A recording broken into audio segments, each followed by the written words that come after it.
Magandang araw sa inyong lahat. Ako ay si Mark Dennis Uyaco, ang presidente ng JCI Makati for 2025.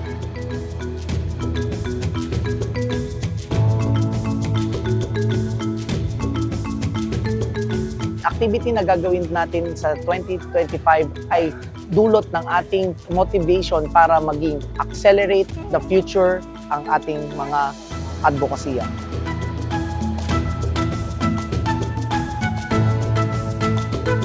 Ngayon, marami tayong mga donors and sponsors na nag-contribute para dito sa proyekto na to dito sa Hermosa, Bataan.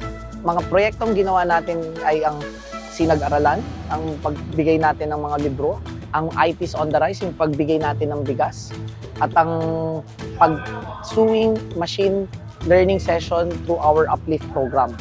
Ngayon, nandito rin ang ating mga miyembro para magbigay ng tsinelas para sa mga AITA communities, as well as yung mga iba pang mga proyekto kagaya ng pagbibigay ng mga used clothes para sa Kalinga program namin para sa mga nakatatanda.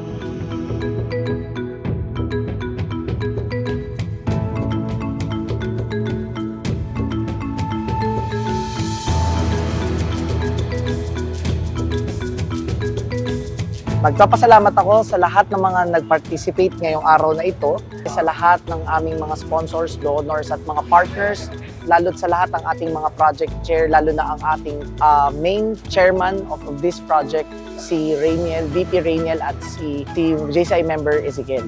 Sa uli, maraming salamat po sa inyong lahat.